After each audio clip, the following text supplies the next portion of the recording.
ایک کانا تامہ ہوتا تھا ہی کافروں میں سے، یعنی اس کے اندر سرکشی چھپی ہوئی تھی، اب ظاہر ہو گئی۔ یہ معاملہ ہوتا ہے، کسی شخص کی بدنیت ہی اس کے اوپر پردے پڑے رہتے ہیں نیکی کے، زہد کے، کسی خاص وقت میں آ کر وہ ننگا ہو جاتا ہے، اور جو اس کے اندر تھا اصل اس کی حقیقت وہ سامنے آ جاتی ہے۔ اس کا امکان ہے، تو دونوں معنی اس کے ہو سکتے ہیں۔ وَقُلْنَا يَا آدَمُ اسْكُنْ أَنْتَ وَزَوْجُكَ الْجَنَّةَ، اور ہم نے کہا کہ اے آدم رہو تم اور تمہاری بیوی جنت میں۔ اب یہ جنت کون سی ہے؟ اکثر حضرات کے نام کر کے نزدیک یہ جنت کہیں آسمان ہی میں تھی، آسمان ہی میں حضرت آدم کی تخلیق ہوئی۔ البتہ یہ سب مانتے ہیں کہ ایک وہ جنت الفردوس جو ہے جس میں جانے کے بعد پھر واپس نکلنے کا کوئی امکان نہیں، یہ وہ جنت نہیں ہے جس میں کہ آخرت میں لوگوں کو جا کر داخل ہونا ہے، اس میں داخل ہونے والے کے نکلنے کا کوئی امکان نہیں۔ ایک رائے یہ بھی ہے، میرا رجحان اس رائے کی طرف ہے، تخلیق آدم اسی زمین پر ہوئی ہے۔ وہ جن مراحل سے گزری ہے تخلیق وہ ایک علیحدہ مسئلہ ہے۔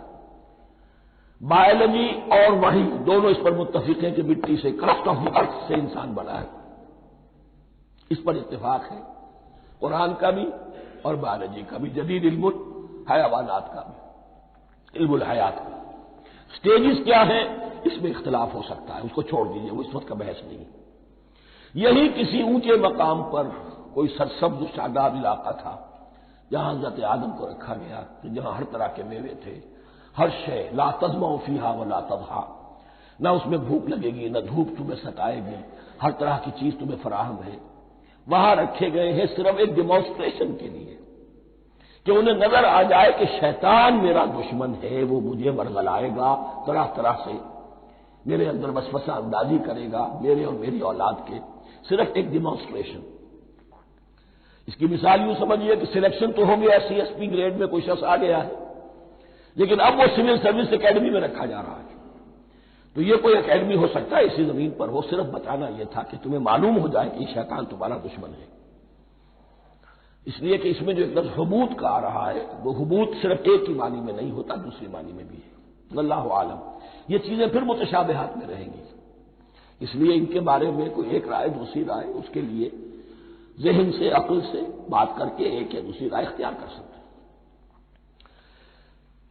وَقُلْنَا يَا آدَمُ اسْكُنْ أَنْتَ وَزَوْجُكَ الْجَنَّةَ، اور ہم نے کہا کہ رہو اے آدم تم بھی اور تمہاری بیوی بھی باغ میں، اس باغ میں، الجنہ اس باغ میں، گویا کہ اشارہ کیا جا رہا ہے۔